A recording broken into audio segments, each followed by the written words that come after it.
And we're in the midst of another 72-hour fasting for this week. We're a little early today, but I am right now just at about 60 hours or so, a little bit more than 60 hours of fasting. And you get to see right now what my blood sugars are. We get to do some review on fasting, how to prepare for the fast, how to get through a fast successfully, and how to break the fast so that we continue to get the benefits that we are looking for when it comes to our metabolism. Hey, if you're new to me, I'm Dr. Dwain Woode. That's Wood with an E. The E stands for endocrinology. Here on the channel, I educate, I empower, and I encourage you to take charge of your health and your life, avoid complications, and go to the next level. And in this year, that's right, new year, new you. I'm talking to adults with type 2 diabetes who want to reverse their diabetes, who are interested in metabolic health, getting off of medications, improving their weight, lowering their blood pressure, helping with their cholesterol, fatty liver, and all of those associated metabolic diseases. That's what we do right here. And we are doing our fasting check-in today. If you're new to me, go ahead and put new in the comments as well, because I'd love to welcome you with a hand clap and some music and let you know that I am happy that you're here. If you're new and you do have questions, go ahead and put those in the chat because we'd love to get to those as we move through our show and answer those. So I'd be able to look at those and see that there are questions that are coming out. If you've been with us, and even if you've not, you'll see how we do. I've got my monitors that we're going to take a look at here in just a minute. I've got my glucose monitors, and right down below, you'll see that is my Dexcom Clarity report that we'll take a look at here in just a minute. Let me get that situated a little bit. There we go. And we'll take a look at those and see what's been going on with my blood sugars as we move through the episode, through the show today. I see some of our community members out there, so I want to hop over and say hello quickly. Let's see, where are we? Let's do this one. All right, so I see Jennifer. Jennifer saying, howdy, this popped up. It's a good day. Steve says hello. Pamela says hello. Steve says 2.5 yesterday and 1.7 today. And if you don't know, those are Steve's. I'm assuming they're your ketones, Steve. And since we're there, go ahead and just drop if you have a guess what I'm gonna be. Let's see. Let me give you the exact time. So hold on. So 6, 7, 64 hours. Am I doing that? Am I doing that math correctly? Hold on a second. And I think, let's see, yeah, about 7 hours. Okay. So 65 hours. I was off by one. 65 hours. And whatever platform you are joining us from, we're happy that you're here. Whether you are on Instagram or Instagram or Twitch or LinkedIn, of course, Facebook, and then here on YouTube. Thank you for joining us. Thank you for being in the space with us. As I mentioned, we are a little early today. As you know, our check-ins, we'll talk more about what we've been doing. If you did not join us for our community meetup last night, you missed a good time spending some time with our community members. Make sure that you join us for the next one, which is coming up next month. And then join us for all of our associated programs. Our Dwain Woode MD Live on Mondays, videos from the Vault, which is coming up tomorrow night at 9 p.m. And then, of course, Sunday, which is at 6 a.m. Central. And then, of course, Dwain Woode MD Live again on Monday coming up in the new week. All right, so let's talk a little bit about what we're doing. So fasting. Why are we talking about fasting, and what are we doing in this space?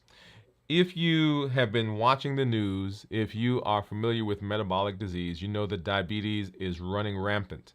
And diabetes is that disease that causes and is associated with a lot of other chronic illnesses like high blood pressure, high cholesterol, fatty liver, obesity, metabolic syndrome, polycystic ovarian syndrome. You go on and on and on. And there are associated diseases, associated conditions that go along with diabetes. And for those of us who are in the diabetes space, those of us who suffer from diabetes, those of us who are associated with people with diabetes, you know how devastating this disease can be. So we see it in the office. If you have a family member or a friend or someone who has diabetes, you know how all encompassing their diabetes can be, affecting so many different areas of their lives. With that in mind, the path that we've been on, this journey that we've been on in the New Year, New You process is, how do we reverse diabetes?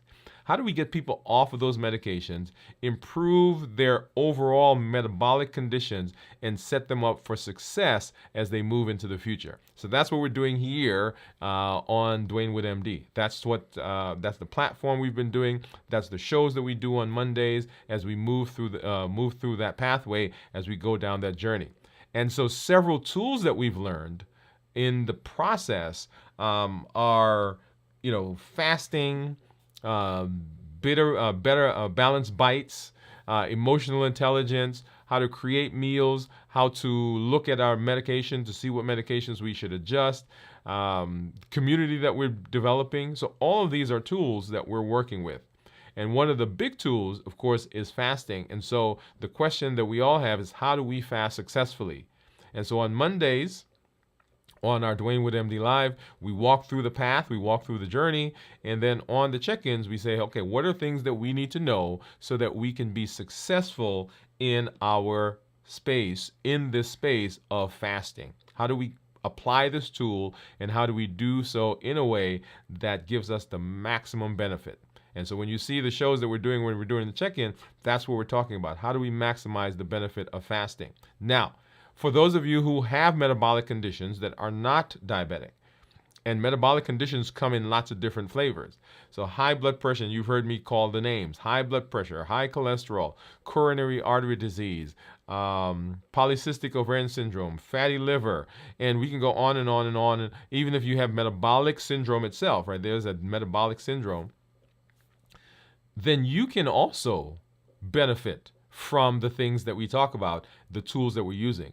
Because if we can find a tool that works with diabetes, which is the prototypic disease, then we can apply those across the board to all of those others, and we see improvement there as well. In our community, if you've been following us, you hear people say that I've been taking off diabetes medication, I've been off of insulin, my weight has gone down, my A1C is better. I've shared with you the things that have been happening in my metabolic space. All of those are benefits, including one that a lot of people are concerned about is their weight, right? So weight also improves as we move down this pathway. So that's what we're doing. We're in the process of doing our check-in, and we'll talk more about that here in just a minute. And then today we're doing a review of fasting, right? That tool. We're setting you up. How are we successful in our fasting space? And what do we need to do? What do we need to understand in terms of fasting? That's what these shows are. And today we're going to do a review. How do we start a fast? How do we get ready for the fast? How do we get through the fast successfully? And then, of course, how do we end the fast so that we don't undo the things that we did during the fast? Awesome. All right. So one of the things that I always want to do, and you should begin implementing in your process as well. Anytime you're changing anything, anytime you are looking to be metabolically healthier, anytime you are evaluating a process, anytime you've started a new routine, a new, hobby, you want to make sure that you're doing a check-in to make sure that those things that you're applying, those things that you're implementing, are doing what you want them to do, and that you're feeling well, you're doing well in terms of your body and your reaction or your response to the things you're doing. And so when we do a check-in, there are 3 areas with fasting and with metabolic diseases in general that people tend to have struggles with, and they are physically, mentally, and emotionally. And so when I do a check-in, when we come on, those are the areas that I want to hit. Number 1, for physically, so I am rested. I am not feeling tired. I went to bed last night and I woke up. I got to sleep in a little bit today. I didn't have my team meeting until 8 o'clock today, and I didn't have to go to it. It was virtual. And so today was a good day. I'm feeling, I should say today, this fast was actually a good fast. So I started fasting 65 hours ago. And as I've moved through the process, this week I did a good job. Now, not last night, the night before, I got less sleep. And so I was feeling that a little yesterday. But right now, I'm not feeling sluggish. I'm not feeling drained. I'm not feeling weak. I'm not feeling tired. So physically, I'm doing well. I'm not having any aches or pains, no joint issues. And I'm not feeling lightheaded, dizzy, sweaty, or palpitations. We'll talk more about some of those as we get into the review here in just a minute. But that's how I'm feeling physically, feeling good. Mentally, this also goes along with the physical, because if you're not doing well mentally, then you can have issues in terms of getting into the fast. And people sometimes will say they feel like they're walking through a bubble. They have fuzzy head. They're not feeling clear. That's right. So all those things are things that will come if we're not doing a good job in terms of how we're doing physically. And then, of course, emotionally, actually feeling pretty good. Was excited about our community meetup last night. Did our show last night. Got up today, got to rest. I've been doing some cleaning and getting rid of some stuff out of my closet and in the house. And one of the interesting things that happens as you are in the metabolic space is your weight begins to change. And so my weight's been going down. You guys have been following me. And so so I've got all this stuff in my closet that I can't wear anymore, and they're just there, and I bringing new stuff in. And so today I got a chance to go in there and just spent most of the morning just kind of getting stuff out, and so I can actually see what's in there now that I could wear. All right, so it's actually a good thing, right? Good thing when you get to be able to do that. So if you've been following, you can go back and look at some of our weight journey. We'll be spending more time next year talking more about the weight journey as part of the metabolic syndrome and treating diabetes. All right, so that's what my numbers are. Let's go ahead and let's hop over and let's take a look at my continuous monitors. And as you know, I actually wear two monitors. I've got one, I don't know if you could see that. I got one on either side, one on either arm. One is a Libre, and then one is a Dexcom, a Libre 3 and a Dexcom G7. So let's go ahead and take a look at those right now. So here is the Libre 3. I think it's a 3 Plus, to be honest. And it says that my blood sugar right now is an 84. Okay, so 84. And you'll see down there near the middle of the bottom, you'll see that darkish gray bar. And then going through it, that's my blood sugar, which has been there, which you're seeing there for the last 12 hours. And so for most of today, I've been below 100, right? So below 100 for most of the last 12 hours at least. If I go over and look at my Dexcom, you'll see, and let's do a 12-hour here. And this one we can actually put my finger and I can run it across, and you'll see there that we've been hovering, I think the one I saw there was a 90 something to 115, 120 maybe for most of the last 12 hours. I think early, let me go back over here. So here there was a 121, 121. Looks like that's the highest that I've had in the last 12 hours. If I go and look at the last 24 hours, scrolling backwards, so right here, we dipped below, right around 3 o'clock, we dipped below 100, and then came back up, and that, once again, dawn phenomenon, toothpaste, I believe, and then back into yesterday, right about 5 p.m., we came down to 100s. Looks like we were early on running, 124, 125. So for most of the last 24 hours, I've not been over 125. Let me make sure. I think I saw 124. So I've not been, for the last 24 hours, I've not been above 124. In fact, above 125. Oh, there it is, 120. Okay, I did get up to 129 yesterday afternoon. So, okay, yeah. But pretty good numbers. All right, so that's what my monitors, my CGMs are saying. Off to the side, I do have my Contour and my Keto Mojo. So let's go ahead and look at those. So the Keto Mojo will give me both glucose and also give me ketones. And of course, the Contour will give me blood sugars, glucose numbers. So let's go ahead and, actually, let me do this first. Let me get a strip out and get that into the Contour. And then over here I have my Keto Mojo. So I've got a glucose strip, which is the brown one. And then this kind of light blue is the ketone. So let's go ahead and open this one up and get that strip in here. And there are lots of different monitors, meters. I just happen to be using these two. So if you have another one, that's fine. Some people even will do ketones with urine, a urine dipstick. See if I can. Oh, this one does not want to come out. Okay, there it is.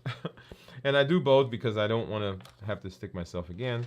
Let's get over here and look into our bin. And I have some new Lancets that I'm gonna actually bring, so you can see some different ones. I think I had done one of those before, but anyway. So let's go ahead, and this is a twist off. So basically, let me do this. There we go. So basically, I twist this top off, and you should see right there. You should see a little needle right there, and so I'm just gonna find a finger, and I tend to favor one. This is this one because after a while, if you stick your finger and it actually you don't feel much of it. You still feel it. So I'm gonna go ahead and do that right on this one, and ow, ow, ow, I feel that. So I sure hope I'm getting a good drop of blood. Enough, I think, to get this started. Okay, I think. Did that work? All right. No. Okay, I may have to do that one again. But let's go ahead and get this going. Huh. Okay, there we go. And then go ahead and keep this blood going so that I can. So 82, look at that. Both are the same. And then I'm going to take this one out, put in my ketone strip, and then apply a drop of blood so we can get that one going as well. Awesome.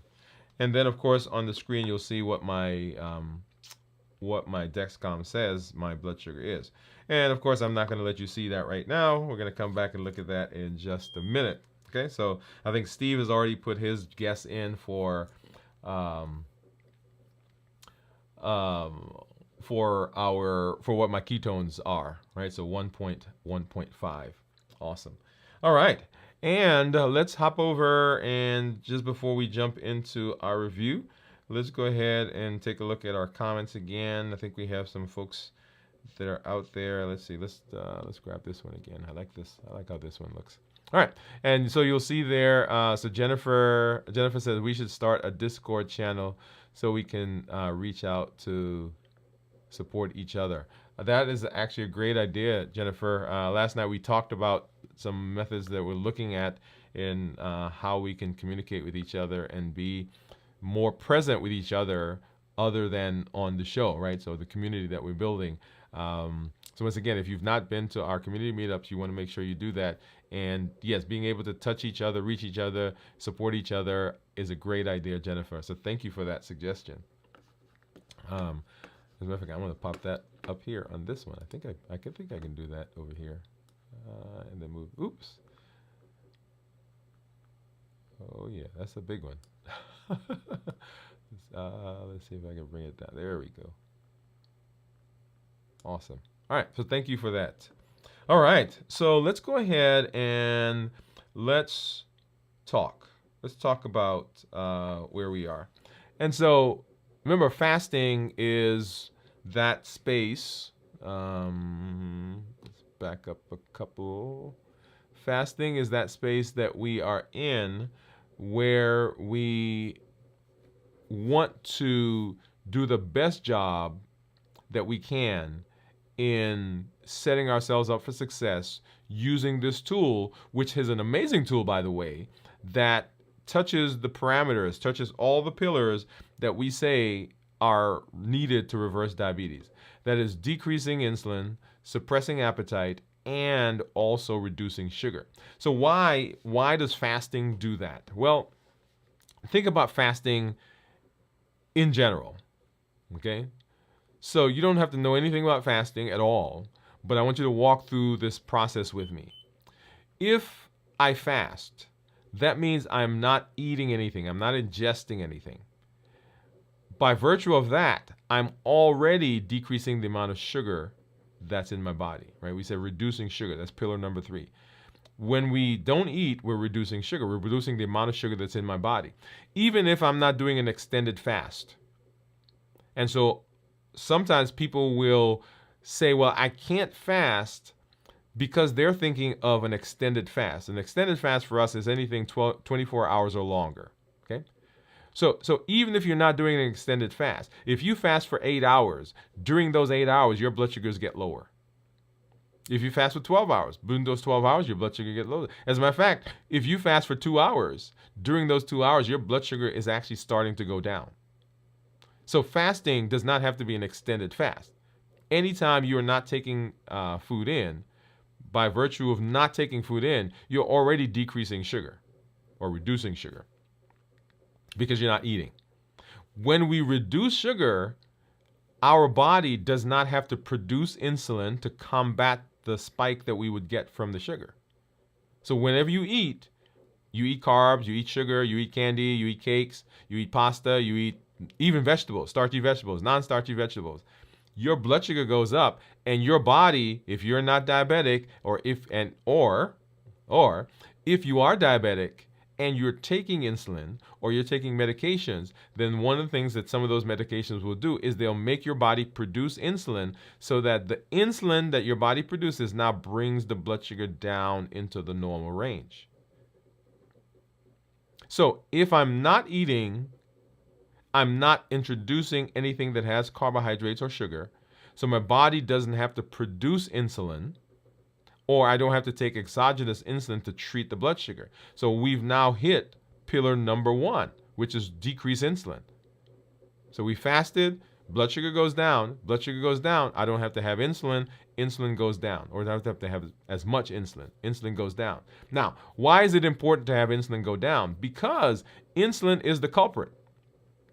When insulin comes out, insulin does its job in decreasing sugar, glucose, which is one of the things that it does.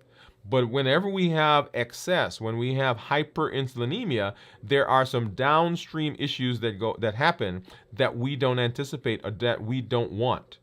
For example, when insulin is elevated, insulin will cause the vessels, your blood vessels, to get stiffer. When those blood vessels get stiffer, it's kind of like taking a hose and water is flowing through the hose, and you squeeze the hose. What happens to it? The water starts going out faster, so the pressure increases. That is one of the ways that insulin causes high blood pressure. So it treats the sugar, yes, but it also causes high blood pressure. Insulin, when it's elevated, too elevated, it disrupts the pituitary. The pituitary is one of those glands that produces the signals for our sex hormones, testosterone, estrogen, sperm production, and all those things. So when insulin is elevated, insulin disrupts the pulsatile nature that's required for women to have menstrual cycles. And because of that, women will develop what's called polycystic ovarian syndrome. So hyperinsulinemia, anovulatory cycles, and cysts on their ovaries, polycystic ovarian syndrome. So those are just two of the things that happens downstream for people who have elevated insulin. So if I can decrease the amount of insulin in my body, I'm setting myself up for metabolic success. Right? So we fasted, blood sugar goes down, insulin goes down, so we've hit pillar 3 and pillar 1 now. And because Insulin also is a growth factor. My weight goes down, and insulin stimulates the appetite. So if I'm not eating, blood sugar goes down, insulin is decreased, pillar 1, and now my appetite is suppressed, pillar number 2. So fasting hits all 3 of the pillars. And if we get good at fasting, if we do it well, if we do it successfully, then we are putting ourselves in a position to be metabolically healthy, and it is a tool to reverse our diabetes. So that's the power of fasting. That's why we fast. And so how do we fast successfully is what we're going to spend the rest of our time talking about. And so we want to know, right, fasting review, what are the things that I need to know? And when I talk about fasting, I really divide fasting into 3 different sections. I talk about fasting, and I thought I had that up here. Let me see. Maybe this is, that's not the one. There are 3 things that I talk about when we talk about fasting. That is how we're doing, how do we get into the fast, how do we fast successfully, and then, of course, how do we break the fast? Okay, so how do we get into the fast? How do we prepare for the fast? How do we move through the fast successfully? And then how do we end the fast in a fashion that doesn't undo the things that we're doing, that we want to do there at the beginning? Okay, so those are the things that we're going to be talking about. And so let's go ahead and start talking about how do we prepare for the fast, preparing for the fast. And the question is, why do we need to prepare for a fast, right? Isn't it just not eating? And the answer is not really. I should say not really, but no, the answer is no. That it's not just abstaining from food. In our space, we are talking about food. Now, people fast, use the word fast for lots of different things. Like people will say, I'm fasting from social media. I'm fasting from, I don't know, fasting from emails. I'm fasting from so many different things, right? So people say they're fasting. In this space, when we use the word fasting, what we're saying is that we are not taking in any calorie containing nutrients. Right? So that's what I mean when I say fasting. We are drinking water. We are drinking unsweetened tea.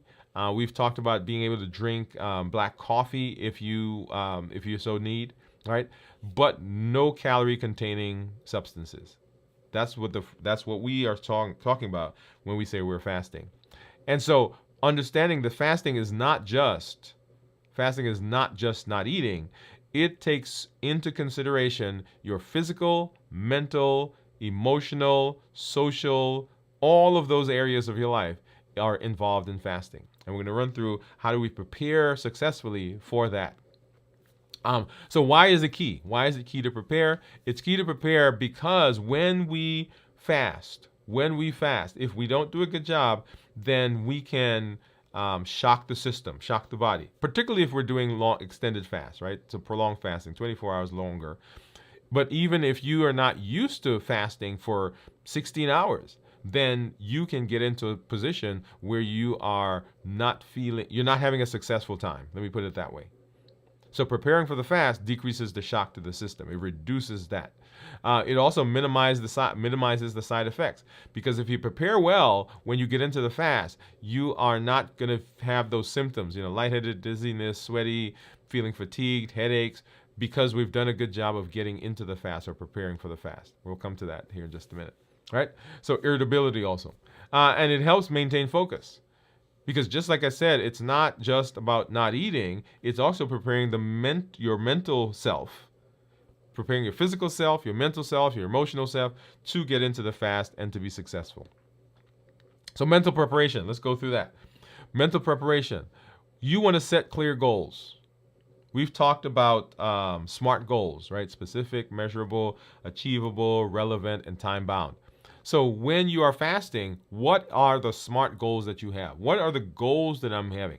Am I going to fast for 16 hours? Am I going to fast for 72 hours? Am I going to fast for 24 hours? What is the goal? And during that fast, what are the things that I'm going to do to set myself up for success?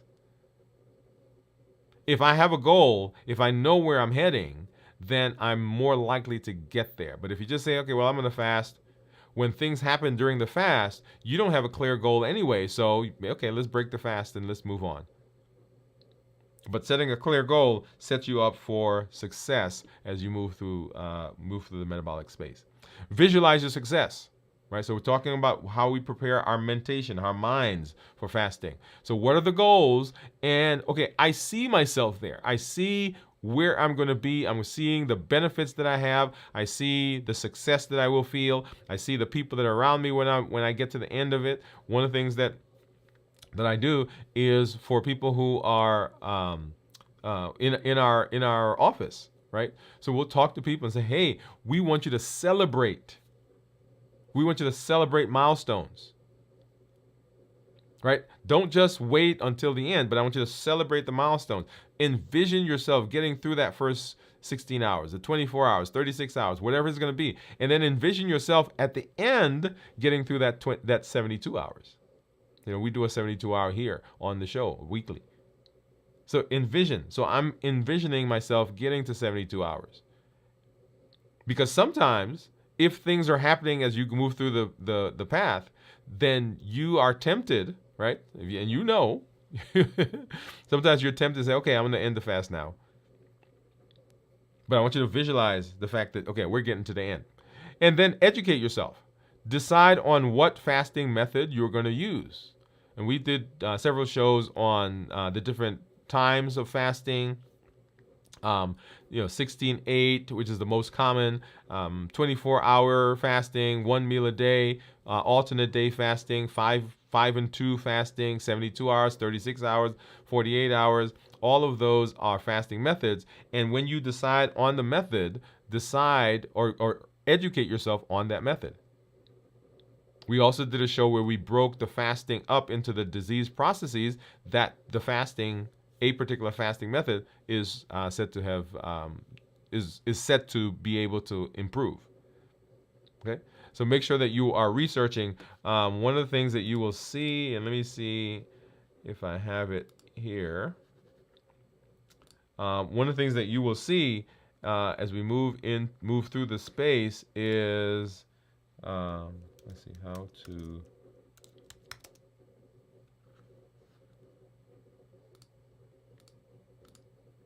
We have a little, and I can't pull it up right now, but I'll get it as we talk. But I have a little PDF on how to fast successfully.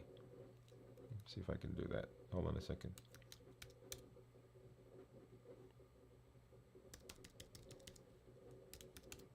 Right, but educate yourself as I pull that up. Educate yourself on the fasting method.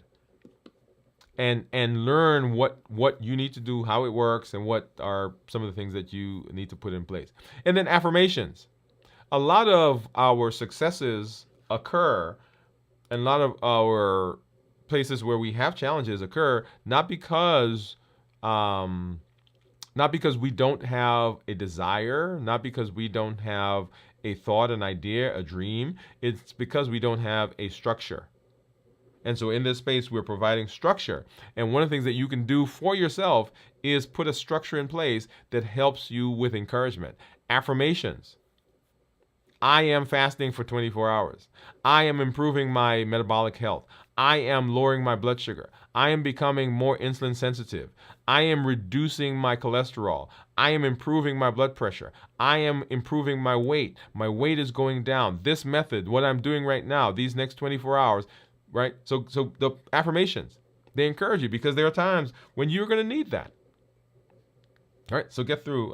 So affirmations. Use positive affirmations to stay motivated during the fast. Nutritional preparation. So remember we said that it's not just about not eating. But during the fasting period.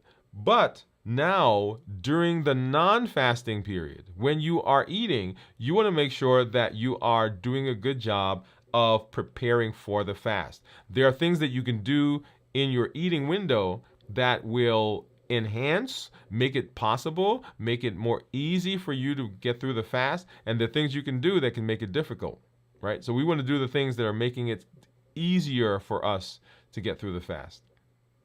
Okay? And so some of those things, number one, reduce your carbohydrates and your sugars.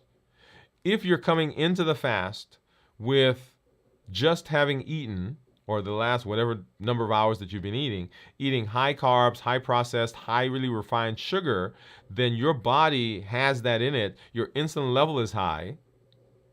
The body has to process the sugar, and because it has to process the sugar, it's producing insulin.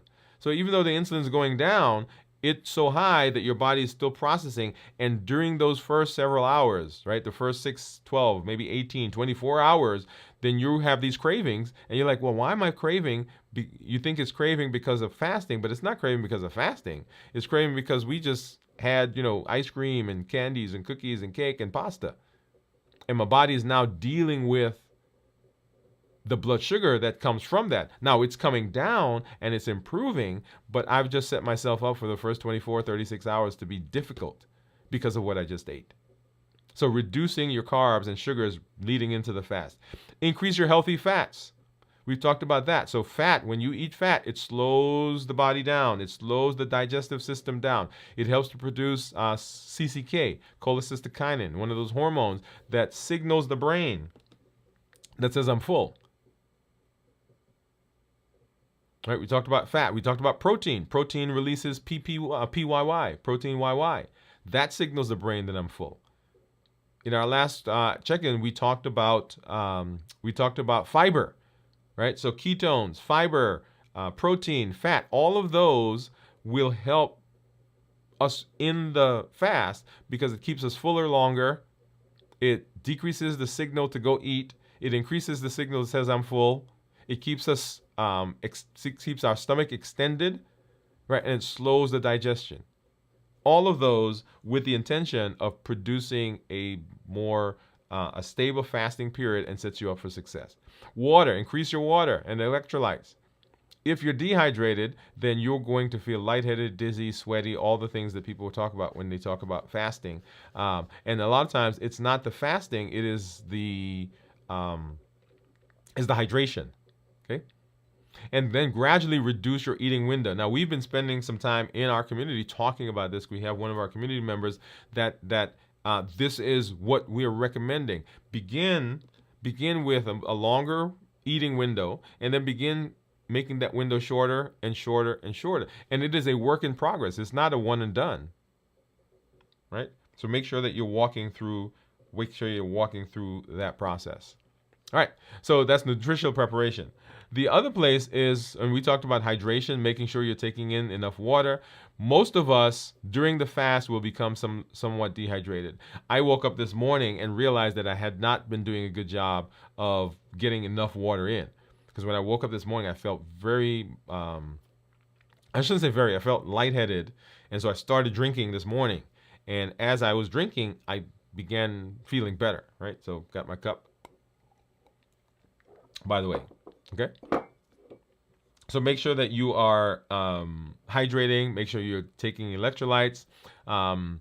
Most of us, just to break even, need to drink about half of our body weight in ounces. So whatever your weight is in pounds, divide that in two and drink that amount in ounces. So if you're 200 pounds, then you're drinking 100 ounces. If you're 100 pounds, you're drinking 50 ounces of water. Remember, 128 ounces is 1 gallon. So if you're like 115, 120, just say gallon, 1 gallon. And that's just to maintain hydration. If you're fasting, you're probably going to need more. Okay, I'm not saying everybody needs a gallon, but that was the calculation, right? So whatever your calculated amount is what you should be drinking, and you're actually drinking a little bit more than that. All right, drink herbal teas as you're preparing for the fast. This will calm you. Calamine lotion, calamine tea, peppermint tea. It will calm the stomach. It will get you ready, put you in that state, that mood, right? So all those things, whatever we can do to set ourselves up for metabolic success. And then for physical preparation, number one, make sure you are rested. If you're not rested, then you're going to feel the changes in energy, more profoundly. So when your body switches from burning glucose to burning ketones, you're going to feel that more profoundly, right? So engage in light exercise. So don't go out and try to run a marathon while you're fasting, right? So if you're exercising, just make sure you're doing light exercises. If you're doing fasting workouts, that's a whole different story. We've talked a little bit about that. These are people who are trying to enhance their growth hormone, because growth hormone helps to build muscle. So during fasting, growth hormone goes up, and the body uses ketones, and it loves ketones in terms of building muscle. And so there are people who do fasting workouts because they feel like they get bulked up more readily, easier, without as much difficulty. So you want to reduce your exercises 1 to 2 days to light exercise, avoid fatigue. Aim for quality sleep. If you're not rested, then fasting doesn't go well, right? Make sure that you are sleeping well. And we tell people they should have between 7 to 8 hours of sleep at a minimum. And then begin reducing your caffeine and energy drinks, because if you don't, then you can go through some withdrawal period during the fasting. Get rid of those symptoms. And then your environment. Clean up your environment. Don't have things around you that are triggers. Don't have food around you that you know is going to make it difficult for you to eat, to fast.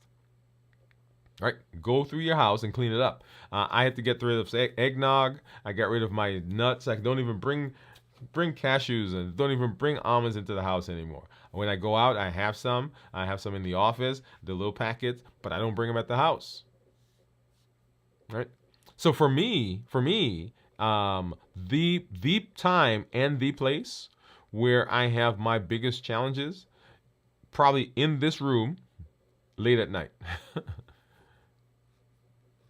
right? Because that's when I'm actually calming down after I've done my show, after I've been in the community, after I've done all the things I need to do, social media, right? So I'm now starting to wind down, right? So starting to wind down, but sometimes I have there's that energy that's going, and I'm not going to go to sleep right now, but I've done most of what I want to do, or I'm just sitting here, and sometimes I'm scrolling, and I'm like, okay, let me go eat something. Well, if it wasn't there, I wouldn't eat it. I'd probably find something else, but you get the idea. So don't keep around you the things that are going to push you to eat. So create fasting-friendly zones. Your house, your studio, your office, wherever you work, right? Don't have those things in there. A lot of people have little refrigerators with snacks and so. There's no reason for snacking. There is no physiologic reason for snacking. It is all here, right? There's no body requirement for snacking. So whenever we say, okay, I'm going to get some snacks, right? We've conditioned ourselves to snack, but there's no reason for snacking. So prepare fasting-friendly zone, and then prepare distractions. Have things scheduled so that you are able to get engaged with them, right? For me, I need to, as soon as I finish here, try to get to sleep. But of course, because of the energy that comes from being with you, sometimes it's hard to go to sleep right away. But find things, get things if you're fasting. Get things in your schedule that distract you. Don't fast. If you're doing extended fasting, if you're doing like a 24-hour, don't fast on the day when you're just at home. Fast on the day when you're working, when you're out. Because by the time you come home, you've already gone through most of the fasting day. But if you fast on the day when you're home, like when you're saying, well, I'm taking Tuesday off and I'll fast on Tuesday, well, you have 24 hours now of thinking about, okay, what am I going to do to distract myself? Okay, so prepare distractions. Plan reading, walking, meditation, all things to help you get distracted. And then emotional and social preparation. Emotionally, you should not be coming out of a real stressful event or going into a real stressful event. Because those things are going to push. Now, I'm not saying you can't, but as much as possible, right? Try to do your fasting during times where it's not stressful. Like if you've just moved into a house and you're spending all your time doing stuff at the house, probably not the day of moving in. Or you just got married, or you just had, it's your birthday, you guys are going out. Don't use those days for fasting. Right? Talk to your family, talk to your friends. Say, hey, I'm fasting on Tuesdays. So let's not plan to go out on Tuesdays. If your family sits and eats at 5 o'clock, don't start your fasting at 4 o'clock, because you're automatically setting yourself up for friction. Okay? So identify emotional triggers. Remember our heat model? The heat model says that we are triggered with habits, emotions, access, and taste. So there are some emotions that are going to trigger you. What are they? How do I identify them, and what do I do to set myself up so that I can deal with the trigger? Okay, I can deal with the trigger. And then create accountability. Whoa, look at that. Look at that. Community. I mentioned in our community meetup last night that I've been talking to some military folks about how they train, right? How they are able to get a bunch of people and train them to go towards danger when they have a mission, when everything in them may be saying go in the other direction. And a huge part of the training has to do with community. The people that are in the foxhole with you, the people who are in your unit, we're relying on each other. They're leaning on me, I'm leaning on them. They know I've got their back and they've got my back. So community is huge. So set yourself up for success by creating accountability. Join a fasting group. That's what we're doing. Okay? And this motivates you. It carries you. It pulls you. So set yourself up for success. And then some takeaways. Get lots of rest. Goes without saying. Stay hydrated. Reduce stress. And eat nutrient-dense meals. Nutrient-dense meals, those are those balanced bites, right? So everything that we're eating during our eating window, everything has a signal. It's not just food. It has a profound effect on how our body functions and how our mind thinks even. So make sure that you are fueling your body with balanced bites, balanced food. That is part of what we're doing. And then that is the success that we have as we're preparing for fasting, right? So getting into the fast. How do we do that successfully? Remember, it's not just about not eating food. It's about all the things that go on in the eating process. And then the fast itself. What do we do in the fast to continue being successful? And when I talk about fasting, I usually break it up into 24-hour periods, 24, 48, 72. But we talk about it a little bit more granularly, a little finely. And we're going to talk about what goes on in the first 6 to 12 hours, then 0 to 6 hours, 6 to 12 hours, and so forth. So in the first part of our fasting, it's actually what's called the postprandial period. So your body is now breaking down the food that you just ate. The body is still processing. You just finished eating. It's been 3, 4, 5, 6 hours. Insulin levels are high because the stuff you ate has carbohydrates in it. And most of us are eating things with carbs. Even if you're doing a ketogenic diet, you have some carbs in there. All right? The carnivore diet, depending on the things you're eating and how you prepare it, those don't have any carbs. But if you are eating in those first several hours after you eat, it's the postprandial phase. The body is digesting the food, it's absorbing the food, the nutrients are being stored, glucose levels are high, energy levels are high because you have all that ready access to high sugar. Right, first 6 hours. As we move into the next phase, the early fasting state, that is, insulin levels are beginning to decrease because it's now 6 hours, 8 hours, 9 hours, 10 hours, 12 hours, and the blood sugars are starting to go down, so insulin levels are starting to go down, and then your body is now the stuff that it stored in the postprandial phase, it's now going back and taking those things out to use as energy. So now we're getting glycogenolysis. So the glycogen that was stored in your liver when you ate is now being broken down, and that is what the body's using now for energy. All of that has to go away before we get into ketosis. All right, so energy levels are beginning to fluctuate as the body begins now to transition from using circulating glucose to glucose that's now being broken down from the liver. Okay, so remember a couple of phrases. So when we're first eating, glucose is running around the blood. The body takes that and it puts it into the liver, and it uses some of what's circulating in the blood. When the sugar that's in the blood goes away, then it turns to what's in the liver and it begins breaking the glycogen down. When the glycogen goes away, then it turns to burning other sources, and fat is included in those other sources. Okay. So the next is our transition to using fat. So glucose levels continue to go down. The body goes to the liver and is breaking down glycogen.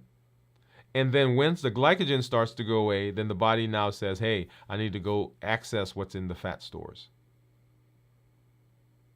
So the liver now starts to do gluconeogenesis, which is creating sugar from non-carb sources, like fat. So it's breaking down fat, it's stripping away the fatty acids, and then we left with the glycerol. The glycerol gets turned into sugar. And people may feel a dip in their energy, some irritability. So right now, right, so we're not using sugar anymore.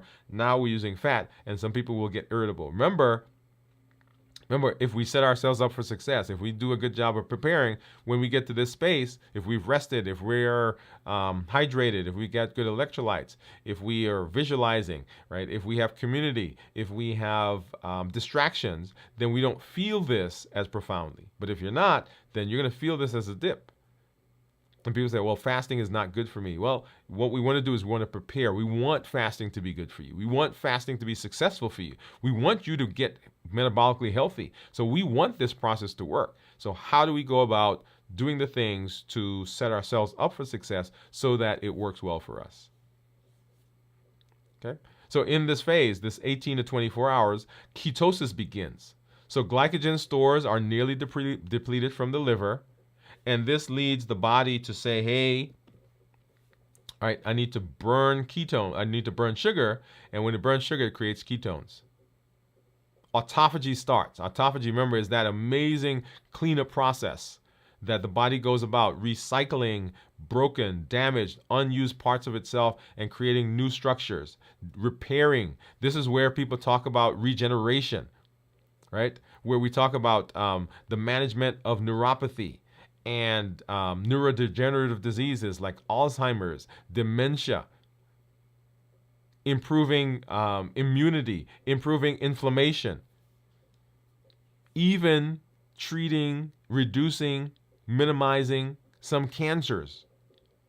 This is where it's starting, right? So energy initially it's stabilizing because the body is now starting to change. Mental clarity goes up because we are now pumping beta hydroxybutyrate into the body. Remember, that's the ketone that we like. There's some other ketones that are produced that are exhaust, like acetone, and those are the ones that cause, bad breath and some other things. But the one that we want is beta hydroxybutyrate. And so the body's now using that and it's saying, oh, this is a good source of energy because it's not fluctuating like sugar because we have a constant source that's coming out, right? So this is the 18 to 24 hour period. As we continue moving through the process, we are now going to the 24 to 38 or 30 hour incidents. I think I did that. Did I do that right? There we go.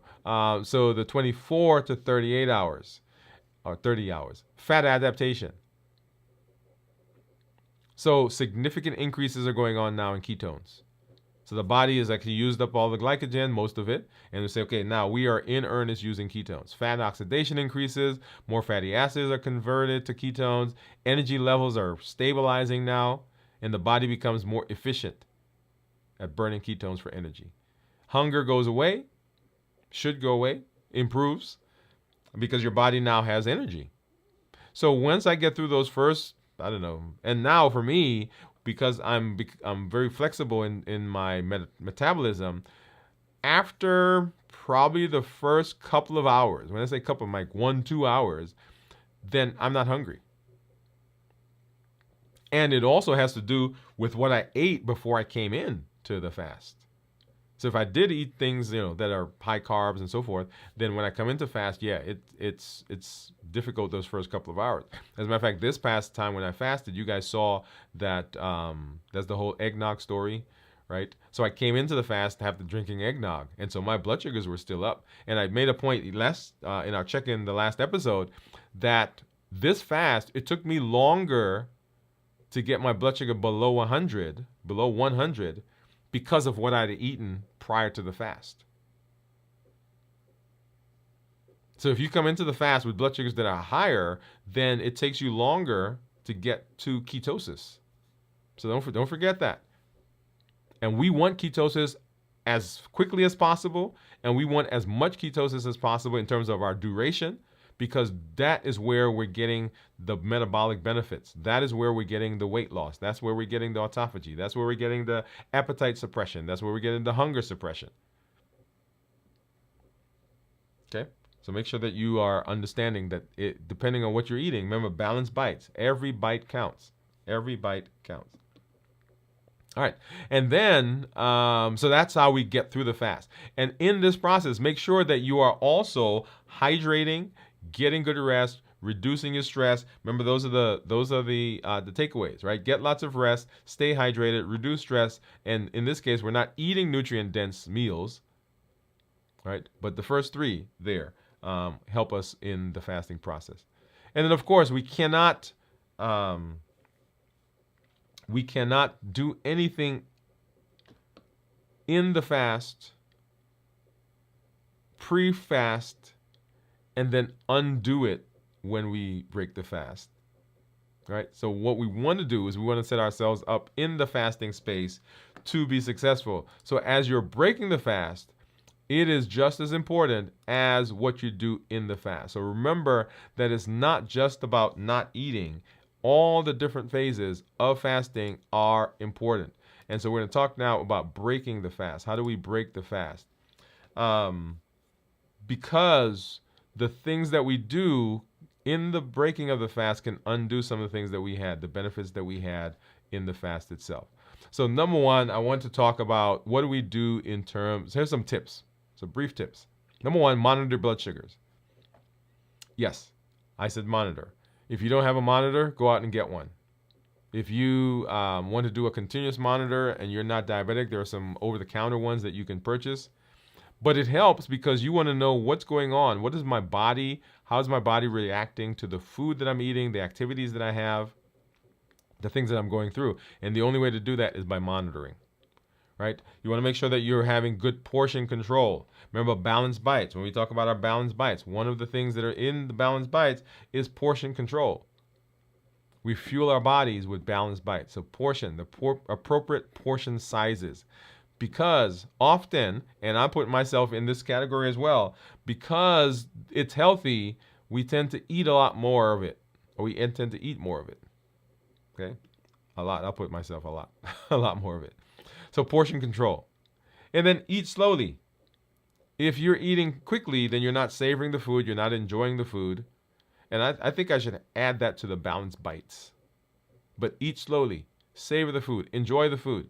If you don't, then your body is actually the food's going to go down, and then you're going to be hungry. Body's going to say, well, I didn't have anything that was satisfying. Okay, so eat slowly. And then avoid sugary processed foods, high carb foods as you're breaking the fast. Because if you don't, the thing that you break the fast with is what's going to be staying with you for the next 12 to 24, 36 hours. Because it's going to stimulate your appetite. Right? And now we're undoing the things that we did in the fast itself. So make sure that you don't do that. All right. And then, let's see, where are we? Okay, here we are. And then hydration. Make sure that you are hydrating. Make sure that you're doing what you need to do in terms of hydration. So water, coconut water, unsweetened, herbal teas, those are all good ways to hydrate as you're moving into the breaking of the fast. And then what are we going to eat? What are we going to eat? We want to start out with protein. Protein and fat. So we'll come to fat in a minute. But proteins. Remember, proteins make you feel fuller longer. They release that protein YY. They help to minimize the absorption of carbohydrates. So eggs, chicken or turkey breast, tofu, tempeh for those of you who are vegetarian or vegan. All of those are good options for the protein that you are going to eat. And then, of course, fats, healthy fats like avocados, nuts, seeds. All these are beneficial. All these are good ways to add to the content of our food. Remember, the content of the food, the things that you put together, the composition is a better word probably. The composition of the food that you eat, very important. So in everything you do, you want to add some fiber, you want to add some fat, you want to have some protein in there, because those will help you feel fuller longer, and they will blunt the effect of sugar, that the carbohydrates that may be in the food that you're eating. So avocados, nuts, seeds, chia seeds, flax seeds are high in omega-3, and those are very good in fiber. And then broths. Broths are very important. You can use those for hydration, and I recommend breaking the fast with broth, vegetable broth, if you're a vegetarian or vegan, bone broth, break it with a broth, and after you break it with the broth, then come back and you can add additional things, like a light salad, some chicken. Like I've got a salad that I brought home from yesterday that I'm going to be using to break my fast, after my broth. Because the other things that I've used, like you guys said, I've used cheese and what else? Cheese and nuts and all those things. They still stimulate my appetite because there's enough sugar, there's enough carbs in them for me. Maybe it's just the amount that I'm eating. Okay. So some considerations when we're breaking the fast: choose foods that help maintain stable blood glucose levels, right? That are also nutritionally beneficial, balanced bites. They're gentle on the digestive system. And this is important because this will set you up for success. As you're talking about food, we want to have low glycemic index foods, lean protein, healthy fats, and hydration. And really, if you concentrate on balanced bites, remember, balanced bites are the bites, balanced bites. The things that fuel our body, the things that fuel us, those are the things that are beneficial to us. So as you're breaking the fast, I want you to think about balanced bites. Incorporate that into your eating window. And that's going to be amazing for you as you move into the space of breaking the fast. Awesome. All right, so let's see. I think we've got some comments out there. Let's go ahead. Let's drop back and let's see. Here we are. Okay, so Steve, let's see, so let's go back up here. So Steve says 1.5, so we're coming to that in just a minute. That's Steve's guess for my ketones. Jennifer, we said we should start a Discord. Steve said, great snacks. I had that problem. Let me put this one up here. Let's see, hold on a second. Great point about this. Let's do this. So Steve says, great point about the snacks. I had that problem for decades. I wasn't hungry, but I'd find myself eating. Yes. So snacking. So most of us, the extra calories that we take in, they come in snacking. So it's not that people sit down and eat a whole lot more at the meal itself, but after they finish the meal, then they start snacking. And so we got lots of extra calories that will come up there. Okay. Steve said, my snacking got me in the shape that I'm in now. Pamela says, me too. Pamela says, me too. Let's see. Let me go ahead. I'm going to pop this one up. Oh, what did I do? Hold on a second, guys.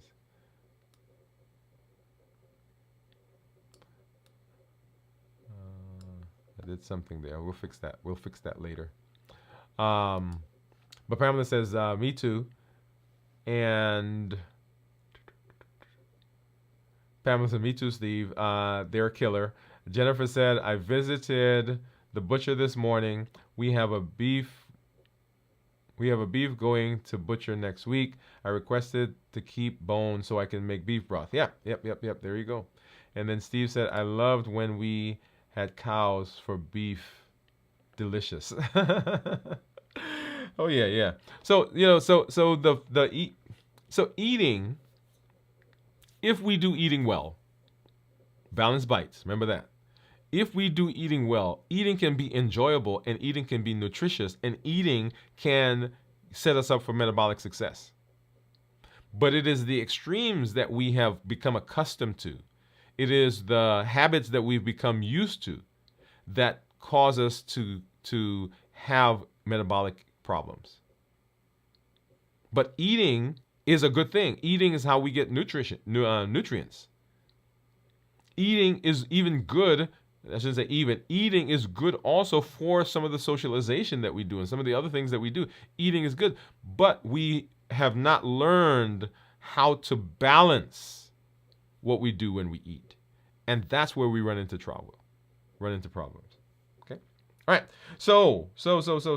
Remember, limitless living. And you'll hear more and more. You keep hearing me say that phrase. Limitless living says that there is nothing outside of me or nothing inside of me that's going to prevent me from doing what I need to do to be metabolically healthy. So there's nothing that anybody can do. There's no conversation that they can have. There's no hurt feelings that they can create. There's no anger that they can elicit in me, or there's no memory within me. There is no depression. There is no other feeling within me that's going to prevent me from going to where I need to be metabolically. What does that mean then? If that is the case, if I'm living a limitless life, that means I've got to deal with the fact that that person just hurt my feelings. I've got to deal with the fact that my boss didn't like my presentation.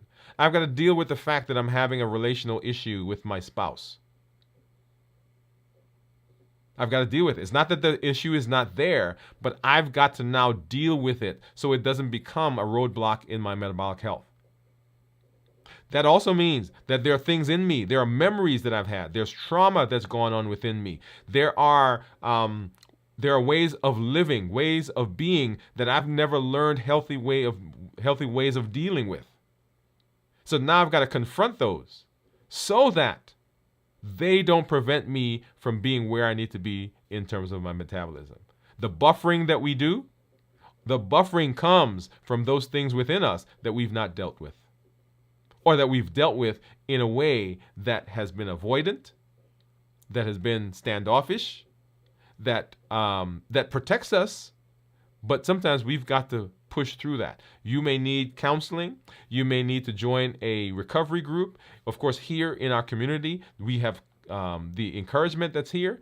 All of those are with the idea that I'm living a limitless life. There are no limits to what I can do in improving my health. So I want you to remember that. That's our limitless living. Join us as we move through the space. When you come, join the challenges. Practice. The second thing that the folks from the military tell me, in addition to community, is practice. You cannot get good at something until you practice.